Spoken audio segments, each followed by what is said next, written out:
am super, super excited that you all are here tonight, and you're going to be in for just a beautiful treat. I'm a little rusty on this. I haven't done the introductions or the speech competition for about 7 years. Bridget Alfonso, who was here before I was, has retired, and so I was like, yes, I get to do this again. I love it. This is truly has always been one of my very favorites. So my name is Barbara Hughes, and I am your University of Florida IFAS Extension Director. 4-H is a collaboration with local schools, community organizations, volunteers to deliver research-based information to the citizens and the youth of Seminole County. Extension's programming is made possible through county and state and federal funding, so you'll always see the Seminole County logo as well as the University of Florida logo on all the programs that we have. The 4-H Tropicana Public Speaking Program is just one of our Seminole County 4-H school enrichment programs, where we have annually between 3,500 and 4,000 kids participate each year. So you're looking at the top 15 out of over 3,500 kids. So.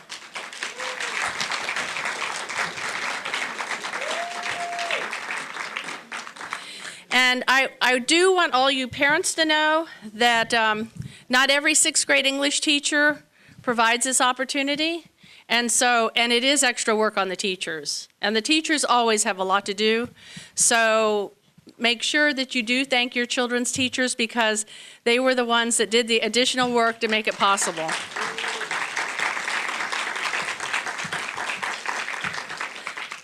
The Tropicana PepsiCo company donates approximately $3,000 annually here in Seminole County to support this program. That's why you're only getting Tropicana products tonight during intermission.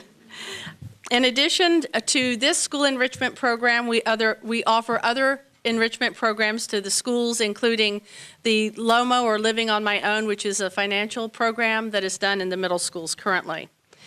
At Seminole County Extension, we also serve adult audiences with educational programming in horticulture, health and nutrition, finances, housing assistance, and of course, youth development. Tonight, I invite you to sit back and enjoy the 15 first place 6th grade finalists as they present their speeches. They will be introducing themselves one by one and sharing a few words of thanks for their supporters that are here tonight.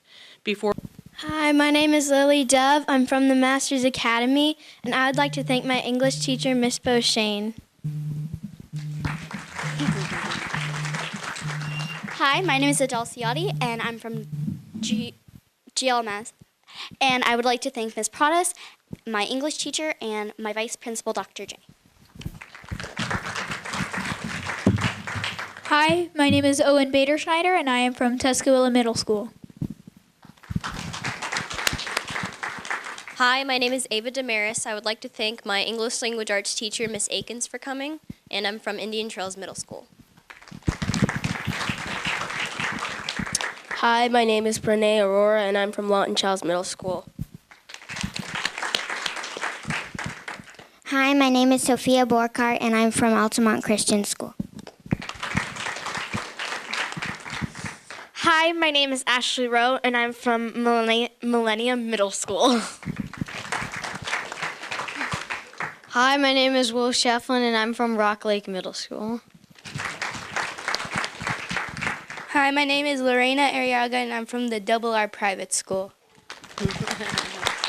Hi, my name is Morgan Brennan, and I'm from Holy Cross Lutheran Academy, and I want to thank Miss Shattuck for coming, Miss Casey for coming, Miss Geist for coming, and Miss Stark for coming, and Miss Hoyer for coming. Wow. Hi, I'm Spencer Malott, and I'm from Jackson Heights Middle School. I'd like to thank my teacher, Mrs. Kerr.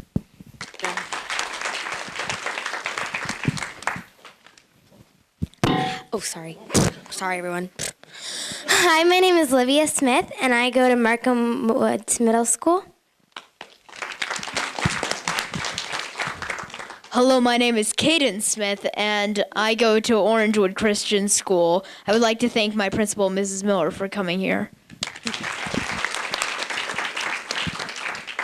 Hello, my name is Alyssa Serino, and I would like to thank my English teacher, Miss McAvoy, and my principal, Dr. Coleman Baker, for coming. And I'm from South Seminole Middle School. Good evening, everyone. My name is Arno Babb. I represent Teague Middle School, and I would like to thank Ms. Beck, my language arts teacher, for coming today. Thank you. Nice. We have very distinguished judges tonight, and I am proud to introduce them. Our first judge is Miss Ashley Moore. Ashley? She is the community liaison for Seminole County government. She handles tons of speeches and social media throughout the county. And if you were involved at all in the hurricanes, the social media things that Ashley and her team helped to put together, that's what kept us all safe. And her job is all about public speaking and social media. So Ashley, thank you for being here tonight. Randy Allman participated in the first year of the 4-H Tropicana public speaking program. As a 6th grade teacher, he was a 6th grade English teacher for 25 years. And he is a professor now at Seminole State College and works in the Educator Preparation Institute. Randy, thank you so much for coming tonight.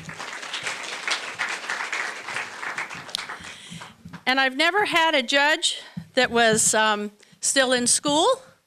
We have Mr. Stephen Lomersey tonight.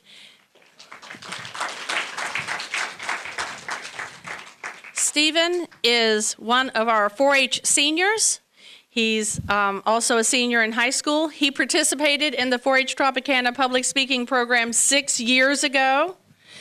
And so that I expect some of you to come back and help me, okay, with this? Remember that. Remember me in 6 years. And currently he serves as the state of Florida 4-H Council president. That means he travels throughout the state of Florida as an ambassador for 4-H, giving speeches to youth and also to adults. He has spoken on behalf of 4-H to our state legislators and to committees in Congress in Washington, D.C.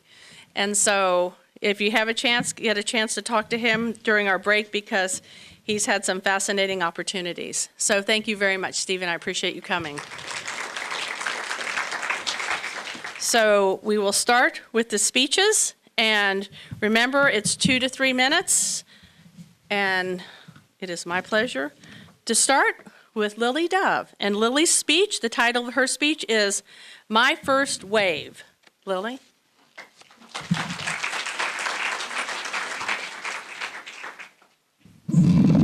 Is that comfy for you?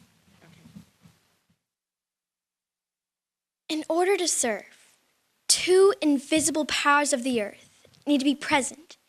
The energy of the wind to push a wave thousands of miles across the ocean before it can get to you, and the force of gravity to pull you and your board down the face of the wave as you stand up. The first time I felt those 2 forces beneath my feet, the wave 2 feet high felt like 100. I'd never felt so empowered until that day when I caught my first wave.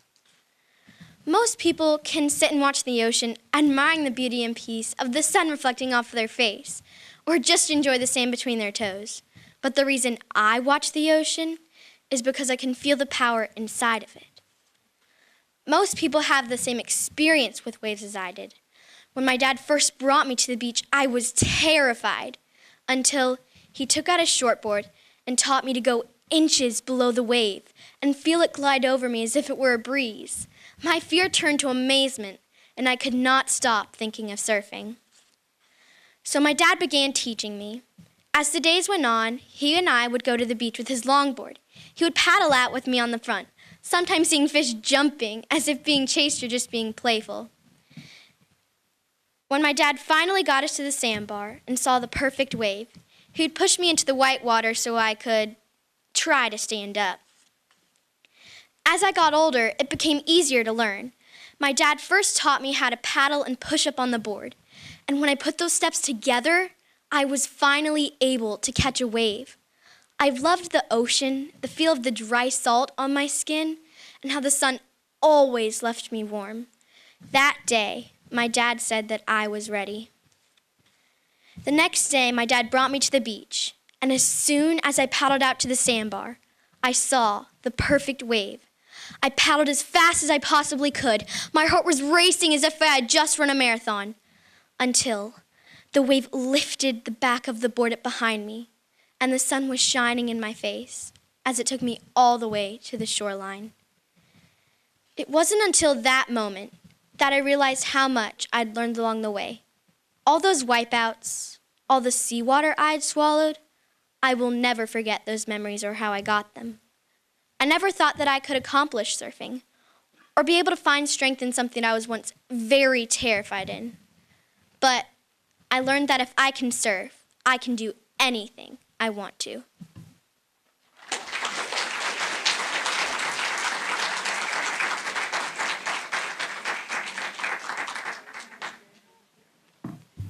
Nice job, Lily. Thank you. So I'm here to tell you, ladies and gentlemen, that you don't have to worry about our country's future. Standing in front of you tonight will be 6th graders who've told me they want to be a surgeon. One wants to be an Olympic runner, another one an engineer, a math professor, an animator, a professional singer, a neurosurgeon, a soccer player, and a psychologist. Some say that they are undecided, and at that point, that's okay too. But you will listen to all their stories that they have to tell. Okay, the next speech is from Adele Ciotti, and come on up.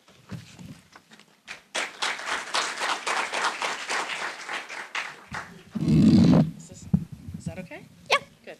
Horseback riding, it's a controversial topic, but one thing's for sure, it's a sport. It takes skill, hard work, and most of all, reassurance you won't die once you get on your horse's back.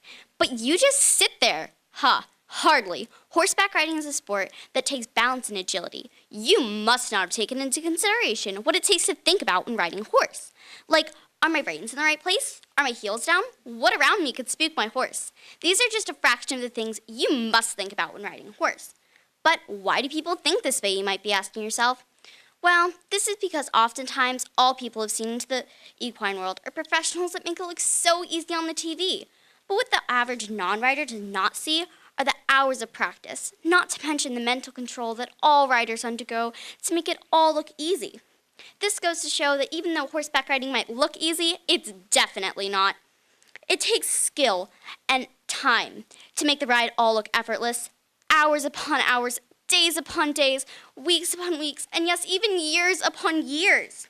It takes skill for this sport, no doubt about it. So, here's a little fact. If you look up the definition of horseback riding, it says, and I quote, "the sport of riding horses." There it is. That proves it. Horseback riding is a sport, but I'm sure you guys might need some more convincing. Sports require and build fitness, muscle, strength, balance, flexibility, agility, and overall body awareness. Even after a short ride, non-riders might notice that certain muscles are sore. This is because riders use different muscles than other Olympic people and just other plain sports. So even though riders might use different muscles, they still use them. So just the more reason it's a sport. All in all, this goes to show how and why horseback riding is a sport. You must take into consideration that horseback riding takes skill and confidence. And maybe this will inspire you to go out and try horseback riding for yourself, because it's so much fun. So yes, I do ride, but no, I do not just sit there. I've said it time and time again, and hopefully after this speech, you can understand that. Thank you so much.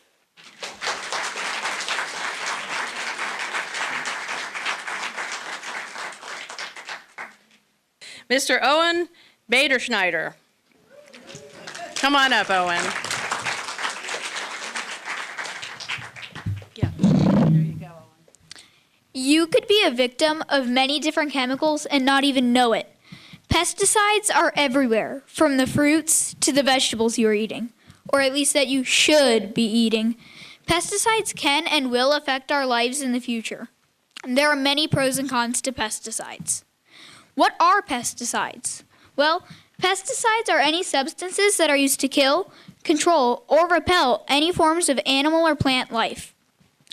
Pesticides can be combined with herbicides to control weeds, insecticides to kill bugs, fungicides to prevent icky things like mold and mildew, antibacterials or disinfectants to stop bacteria, and lastly, a compound used to control small rodents. On top of that, pesticides are made with many harmful chemicals. DDT is one chemical that was banned, yet traces of it still linger in our environment 50 years later.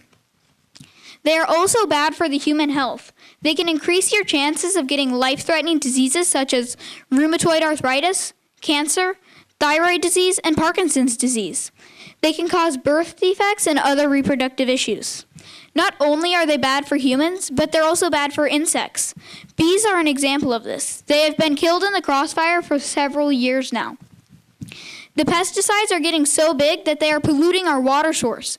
Without clean water, we will not be able to survive. On the brighter side, pesticides also have their benefits. In 1845, potato fields in Ireland were wiped out by a disease. Millions died and millions more had to evacuate. But with the invention of pesticides, we can prevent widespread disease quicker and cheaper than ever before. They also help to create many jobs in many different industries, and to feed the world with a sustainable energy flow, allowing scientists to focus on other things rather than starving to death or where am I going to get my next meal. Although these pesticides are in practically everything we eat, there are ways to get rid of them. One way to free your fruits and vegetables from their pesticide prisons is to mix white vinegar and water and rinse off. Another way to free your fruits and vegetables from these weevil pesticides is to simply mix baking soda and water and rinse off. Over 5 billion pounds of pesticides are used every year.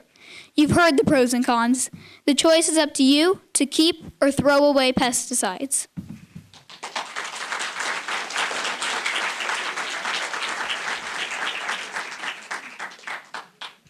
Our next speaker is Ava Damaris. Come on up, Ava.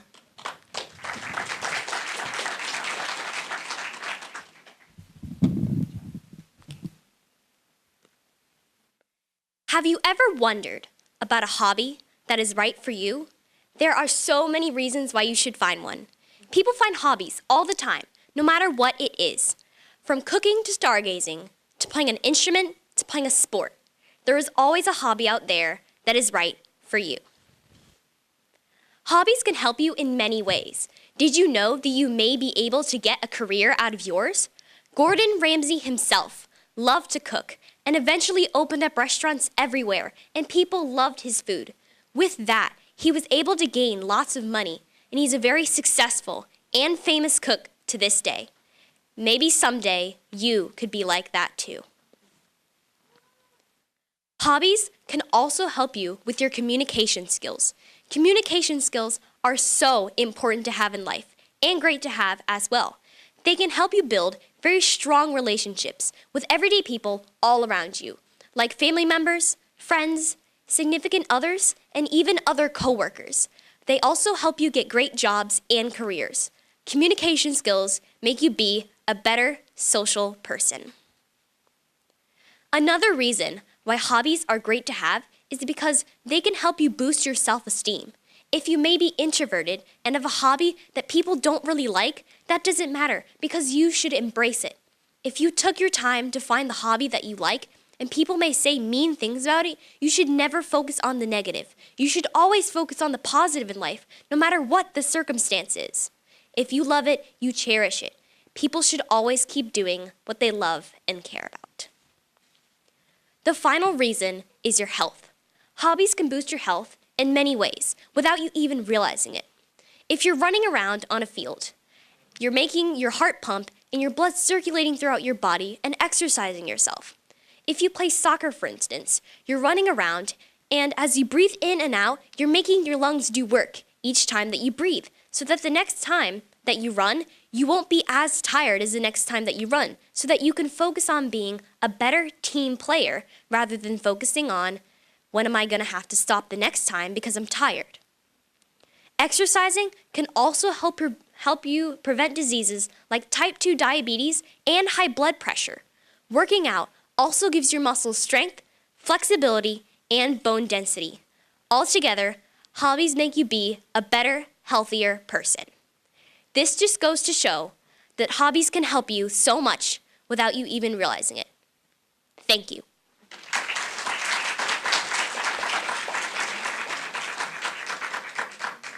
Okay, our next speaker is Pranay Arora, and we're looking forward to hearing your speech, Pranay.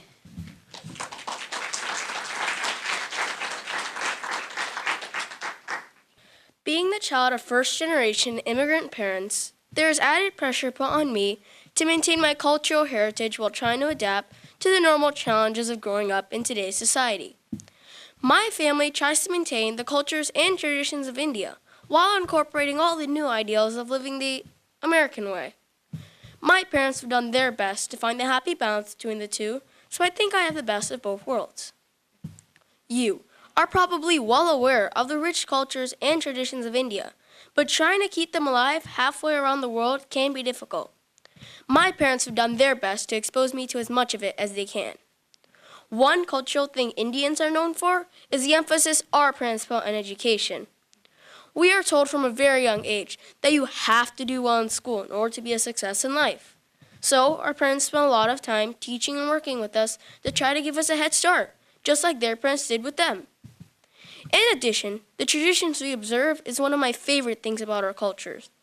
From the colorful clothes we wear during festivals, to the delicious food, to the ability to read, write, and speak the native language called Hindi, I enjoy the uniqueness of it all. As I mentioned, festivals are a big part of our tradition, and when we observe events like Diwali, known as the Festival of Lights, or Holi, known as the Festival of Colors, I get to share the experience with my Indian friends just like the people in India. However, living in the USA, my parents understand that they must allow me to live and experience the way regular American kids do.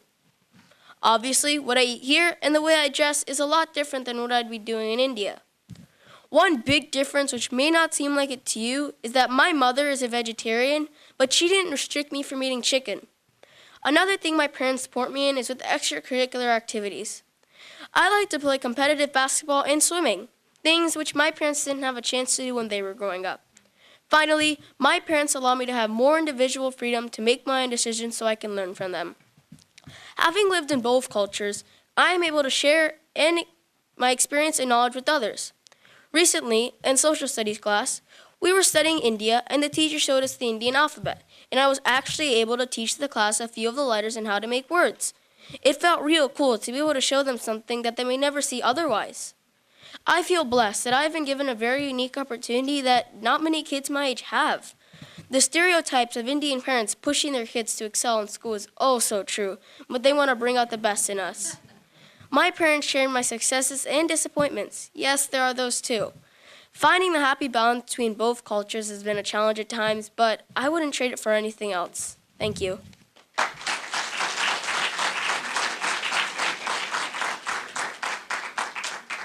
Our next speaker is Spencer Malott, and the title of his speech is The Best Day of My Life. Spencer, come on up.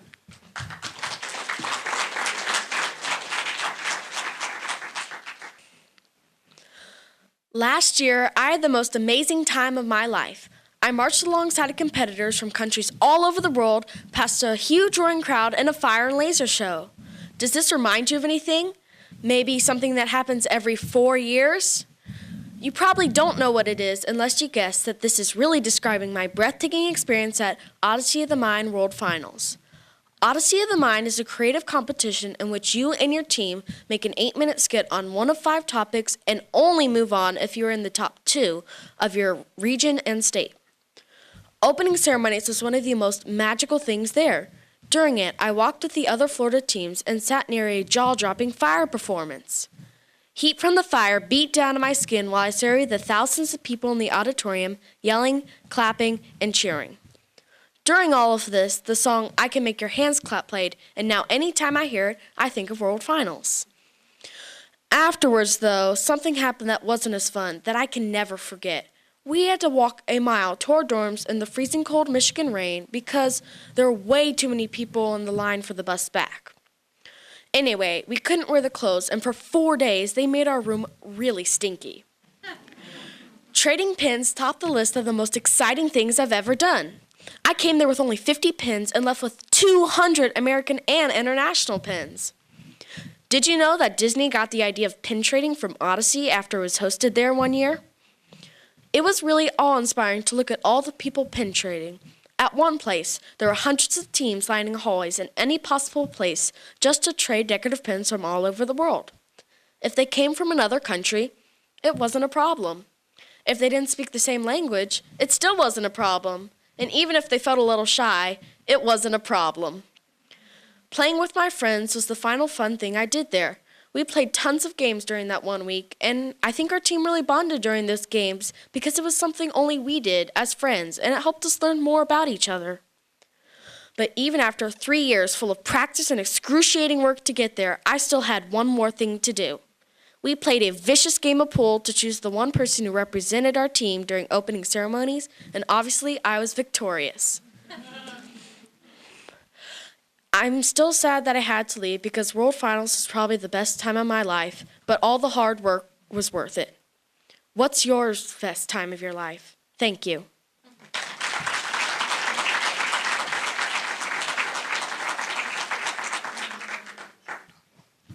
Our next speaker is Morgan Brannon.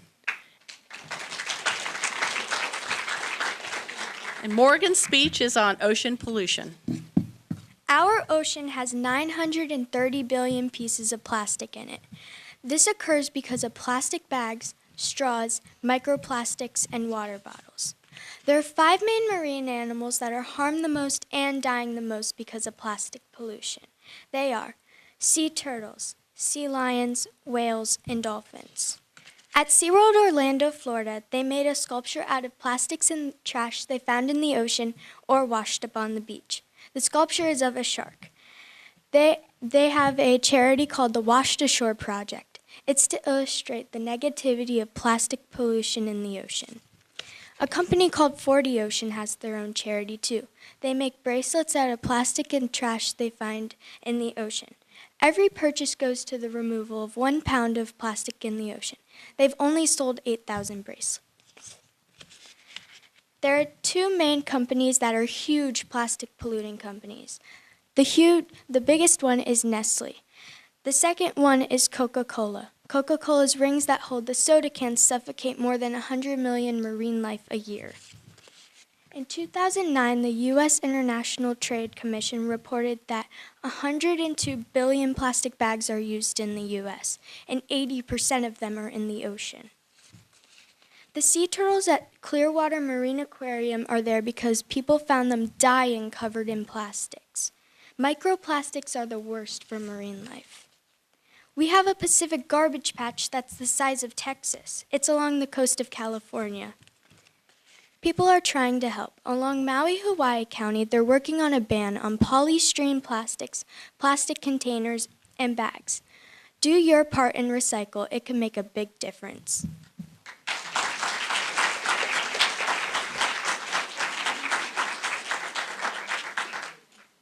Okay, next we have Lorena Arriaga. And Lorena's speech is My Trip to Philadelphia. Lorena?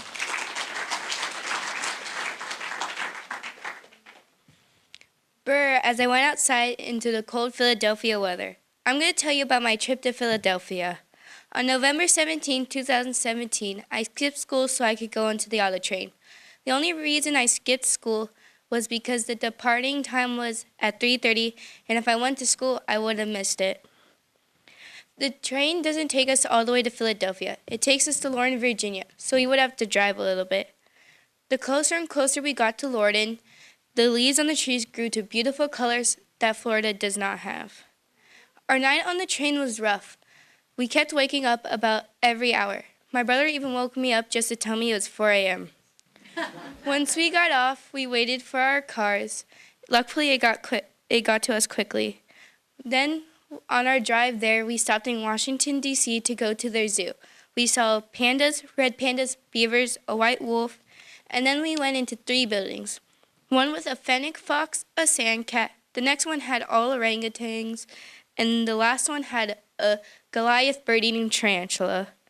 Once we got to Philly, we settled into our hotel. Then we ate dinner with my aunt and uncle. Then we went to one of my younger cousins' house to play. In the house, it was very fun, but it was also very loud. The next day, we went to one of my older cousins' lacrosse games. It was very cold and windy.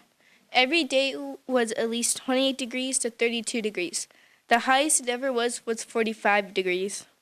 My grandma did not like that part of the trip. The next day we went to Lancaster. Lancaster is a town full of Amish people. We went to a big buffet there. After that, my mom went into the store there with my brother, and my grandma and I went to the car. The next day was Thanksgiving. We went to my older cousin's house. All the kids went down to the basement to play, while all the parents were upstairs. Then we were called out to eat. After we were done eating, we went downstairs again, and my mom eventually went downstairs and yelled, "Whoever's related to me, go upstairs." We had to take a picture. None of the kids wanted to. The next day, we sadly had to go home. It took us 3 days to go home. The first day wasn't exciting at all, but the next day was. We got to go to south of the border, which is on the border of North Carolina and South Carolina. We took so long there buying souvenirs, ice cream, fireworks, and going on an elevator ride. After that, we found a hotel. The next day wasn't exciting until we got home to all of our animals except for our dogs. Philadelphia was fun. I wish I could have stayed because it definitely has better weather than Florida, and that was my trip to Philly.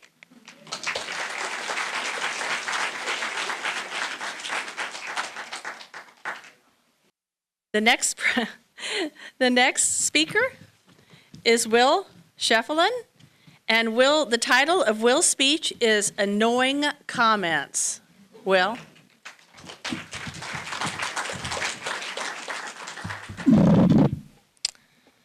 Some of the things that people say are very smart, but this is not always the case. One of the things that people do that annoys me is when you do something like throwing a paper ball in a trash can, and then they say, "Why did you do that?" And you don't have a good excuse, so you say, "Because Jackson told me to." And then they say, "If Jackson told you to jump off a bridge, would you do it?" Of course not. What kind of a comparison is that? It went from me caring for the environment, picking up some trash, to falling to my death from a bridge. Of course I won't jump off a bridge because Jackson thinks it's a good idea. Another thing that annoys me is when you do a coin toss and you randomly choose heads, but then when you lose the coin toss, the person next to you says, "You should have chose tails," which, thank you for your information. Maybe now I should call the coin toss after I see what it lands on. Thank you for telling me what I should have chosen after seeing what it lands on. Now, there's also this pretty stupid saying. It's, "If you can't do the time, don't do the crime," which at first this seems pretty logical, but it's actually not because, wait a minute, what if I can do the time? Should I go out and do the crime? I bet the creator didn't account for that. Now, most of these things are just kind of annoying when they happen, but this one is so overused and you know it's coming. It all happens when you're stuck without a way of telling time, so you just ask an innocent question, "What time is it?" But then they say, "It's time for you to get a watch," which everyone has heard before, and it's really annoying when this happens, because they just wasted my time telling the joke that I've heard before, and I still have no idea what the time is. Anyways, the real moral of the story is it's not about whether or not you call heads or tails. It's when you call heads or tails. Thank you.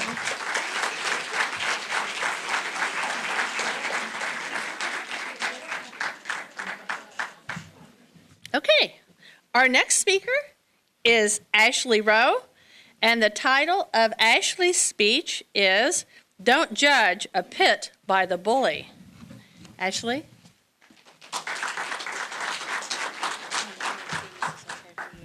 You walk into a shelter. You stumble to a small whimper on your right. You go to check what it is. It's a poor and sweet-looking puppy. You grab him. You don't care or know what breed it is. You ask the man to adopt this one. He asks if you would like to see the mother. You see cuties like the one you found there. But then, oh dear, you see the mother. She has the most pitiful coat you've laid eyes on. The broad head and scary teeth usher you away. Really? Is this because of her intimidating glare? The thoughts that she came from the streets? Or is it because of her breed? A pit bull. People make the mistake that pit bulls are bad and mean because they've gained that reputation. But think again, the breed itself has. According to ASPCA, they were bred to bite and hold down bears, bulls, and other large animals. But if you think, a puppy doesn't look and see you and think, man, I gotta hurt that person. Not at all. See, they just aren't aggressive that way. If you go onto the streets and one runs at you, if they are aggressive, the only reason that is because they were bred or was because they were trained hurtfully. No random bully walks around the streets just to hurt you. It's just not how that goes. They're just as cuddly as your poodle and just as brave as your German Shepherd. Still not convinced? Let's get some examples. Kilo and Justin Becker. Justin Becker came home from school one day when a burglar dressed as a mailman tried to force himself into his house. He tried to fight him off, but the man pulled out a gun. Kilo sprang into action, jumping straight in front of the bullet, unfortunately striking his head. But fearful, the man ran off. Thankfully, Kilo survived. The bullet never pierced his skull. So, let's ask, is it the breed or the personality that drives a dog's behavior? Well, personality is an obvious winner. Personality can drive bad habits, like chewing, aggression, or anything that comes naturally. Yet, instinct can be loyalty and respect to those of higher authority. And that can be good to keep for all dogs if you're looking for the best companion. Now, that shows that instinct can't abide inside with personality.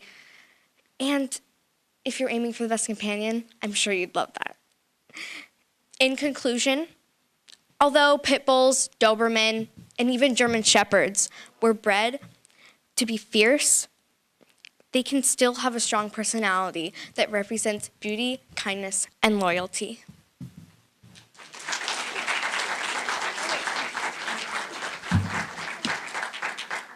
Our next speaker is Sophia Borchardt. Is that correct? Come on over and tell me again.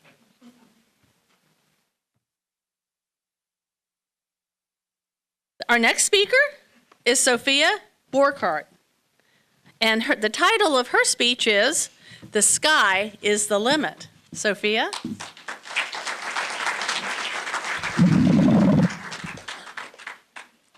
I used to want to be 34 things when I grew up. 34 may seem like a lot, but compared to all the jobs out there, it's not. Some of them were just plain unreasonable. For example, I wanted to be the Queen of England. I'm American. And wanting to have 24 kids. I just can't imagine all that laundry. I have fewer things I want to do now, but still way too many to discuss today. So I'm just sharing a few. Artist, scientist, and ballerina. Why do I want to be an artist? Well, I guess it all started when I discovered chalk pastels. Chalk pastels are basically pieces of chalk with a fancy name that are for paper, not sidewalks. I really wasn't that great at art, but when I discovered chalk pastels, I really got into my work. I had red chalk on my nose, some purple on my hands, blue on my chin, and lots of green on my shirt. All the same, I made a great start, and now I make chalk pastel cards for everyone, for every occasion. According to my ballet teachers, it takes 8,500 point shoes to get through a single season of the Nutcracker. And I promise they're not exaggerating. Let's begin with some good old family history. I've been dancing for 9 years, since I was 2 years old. I started ballet because I couldn't walk very well, and the physical therapy I needed was too expensive. I ended up loving it and continued. Now, ballet is my passion. My ballet studies include over 6 classes and over 12 hours a week at the Orlando Ballet School. I'm super excited to be performing as a bonbon in the Nutcracker at the Dr. Phillips Center this year. I don't want to be an Einstein with crazy hair spiking up everywhere. No mad scientists. However, there are a lot of things I'd like to invent. Who would like a machine that folds your laundry? What about a robot that cleans your room? Or sugar-coated pills to take that will automatically give you the information you need to ace your test? I have so many ideas. Unfortunately, it will be several years until I'm old enough to develop them. So hang in there. Sophia's marvelous way to help the world is coming up. You might not want to look through magnifying glasses in a lab, spin on the tips of your toes, or paint palm trees for a living. But just remember, there's something else you're great at. So don't be afraid to dream and explore your many options. I still want to be at least 25 things when I grow up. Oh my goodness, I guess I better start soon.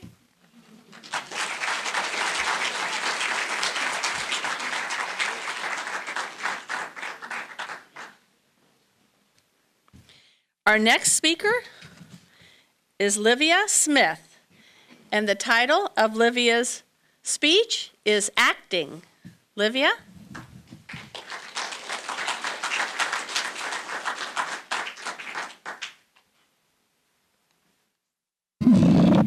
Okay. Thank you.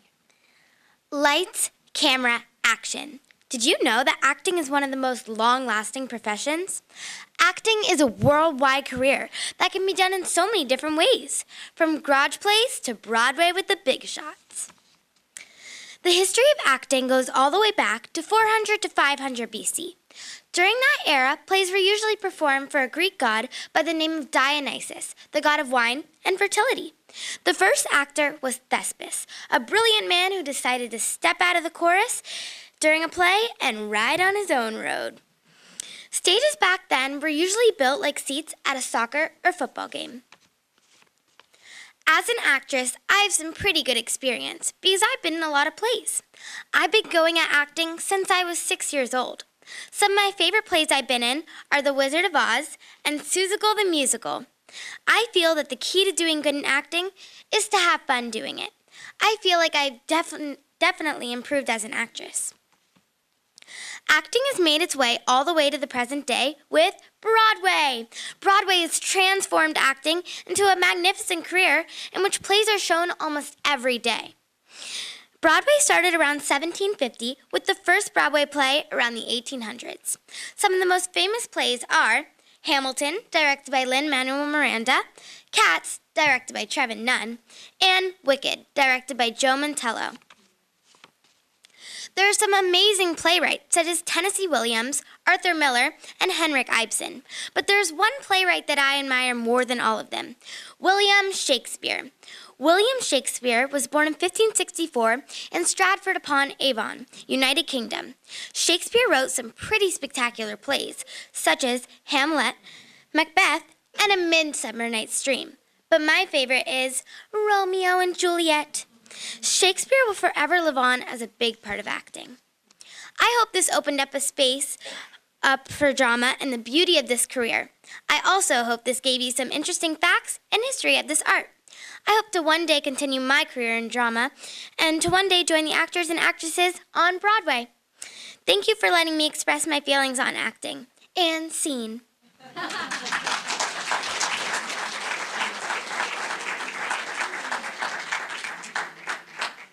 Our next speaker is Caden Smith.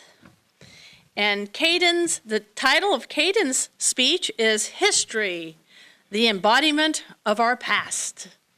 Caden?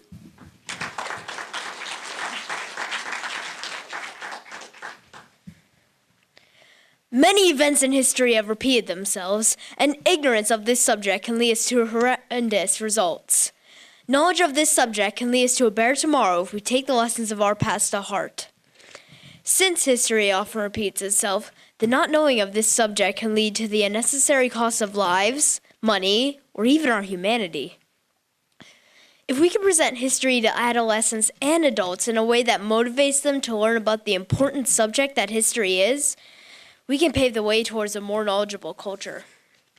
Today, I will be talking about how history affects our future and how ignorance of one of the most important areas of study can lead us to disaster. First of all, I think you'd be surprised to know just how many instances in history have been repeated and how those who have dismissed this knowledge as irrelevant have paid dearly. An example of this was Hitler's belief that he would succeed where Napoleon had failed in Russia. This did not end well for the German Führer, who inevitably suffered the same things that Napoleon had dealt with: the harsh winter, the surprising Russian resistance, and the scorched earth policy employed by their leaders. We must make sure that we do not make the same mistake as the arrogant Nazi leader, who let his overconfidence in his armed forces blind him from history's lessons. Second of all, history is essential in the fact that it tells us of both human failures and successes in humanity's past.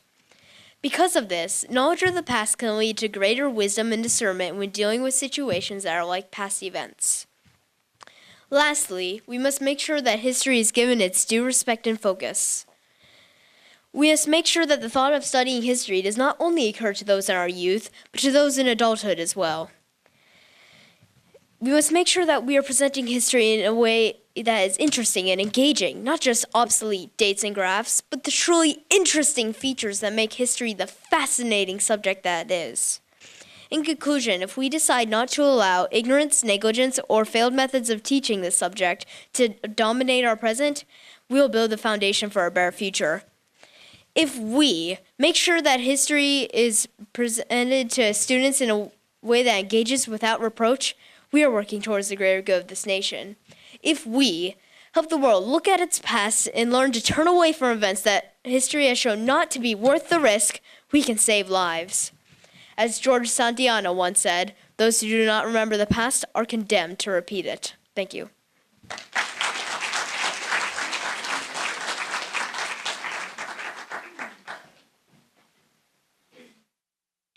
Nice job, Caden. I would love to see you become a history teacher for our public schools, right? Wouldn't that be? Those are the kind of teachers that you want. Pretty good so far, huh? You guys are. And I want to thank you all for what you're being quiet, you're being respectful, you're allowing everybody to have their place in the sun, their world is their oyster. What other irritating things can I say? Okay. Our next speaker is Alyssa Serino. I did? Whew. Is Alyssa Serino. Yay. Thank you. And you were clapping for me, I know. Thank you so much. And the title of Alyssa's speech is The Forgotten Cancer.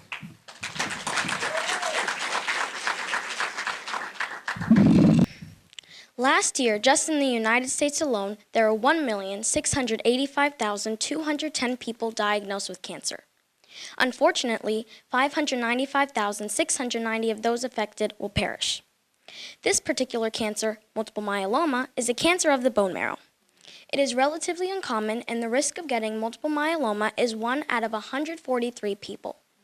My grandmother had this and received many treatments, but it just did not work. You now probably know what area multiple myeloma takes place, but there is still way more to learn. How you find out you have this disease is when a routine blood test shows that there is an abnormally high amount of protein in the blood. When this occurs, it means that there is no room in the bone marrow to produce healthy cells. The way they are formed is by malignant plasma cells.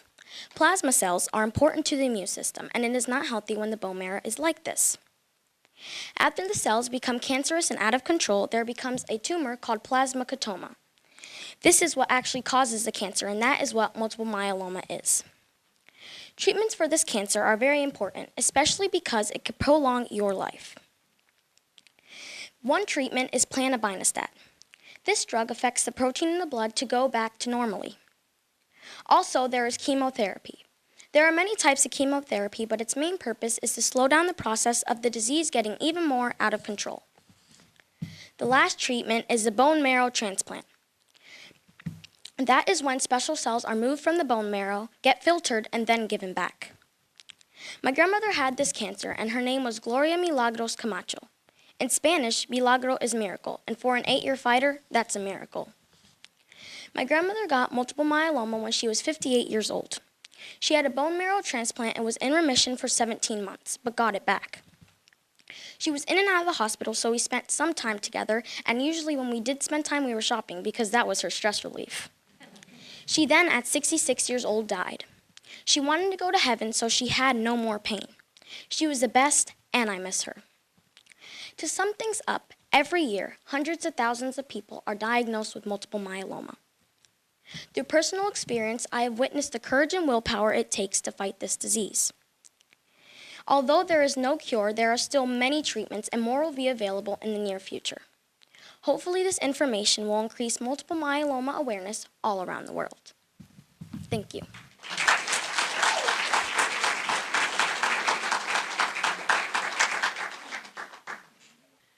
Our last speaker is Arno Bab, correct? That looked like you were just being nice to me. Right, Arno? Bab. Hot darn. Okay. And Arno's speech is, you miss 100% of the shots that you don't take. Arno?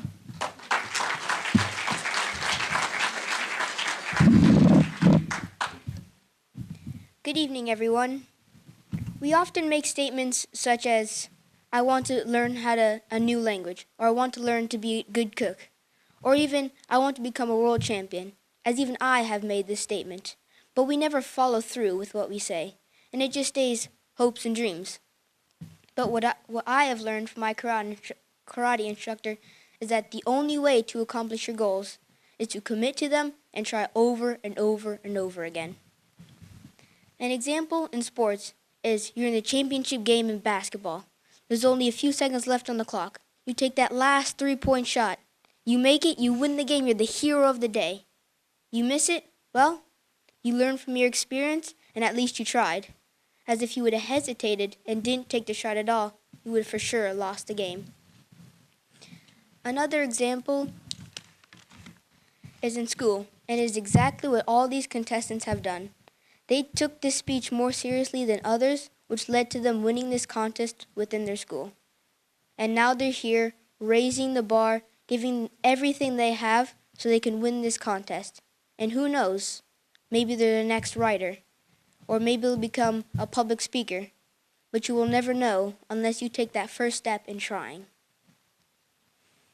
My third and final example is in life. We will meet many new people on the first day of a new school. So we should take that initiative of making new friends, as they may become your best friend or even closer to you. It's the exact same thing our parents went through. If they didn't try, if they didn't open up to each other, if they didn't become friends, if they didn't bring each other into their lives, all of us wouldn't be here. And don't let me elaborate too much on that. Life gives us many opportunities. Some we take, some we don't. But those we take will push us further in our journey and base the future that lays ahead of us. So instead of saying, someday I'll do this or that, we should take that action. Be a leader, as someday starts today. So there's one thing I can tell you for sure. You will miss 100% of the shots you don't take. Thank you and have a great night.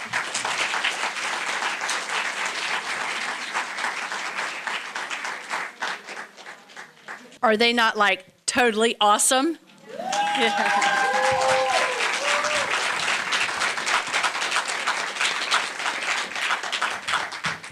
You all did really a stellar job.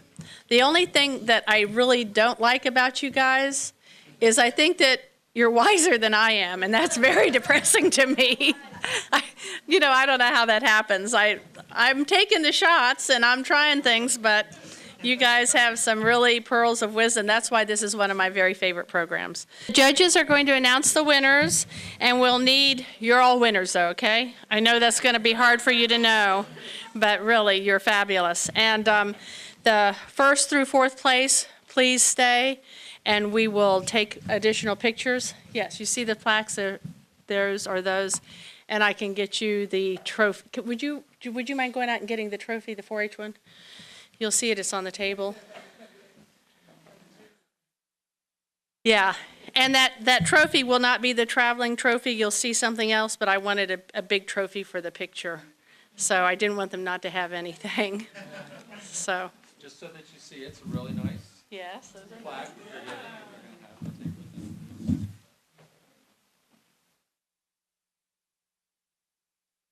If we could just give another round of applause to all of our youth who presented tonight.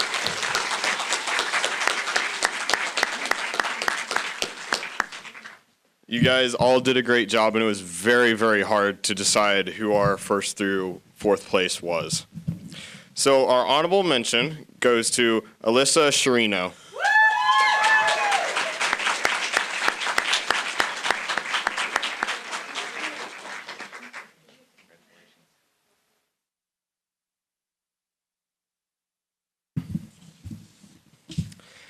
Third place, Sophia Butcherard. Is that close enough?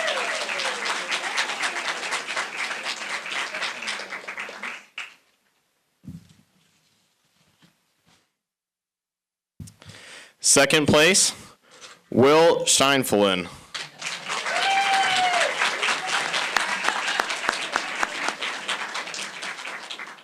And I'm sorry for all the mispronounced names.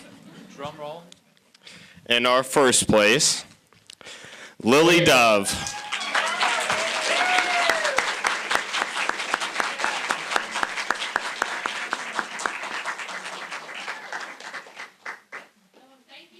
All right, well, thank you guys for coming out, and we hope you guys enjoyed all the presentations.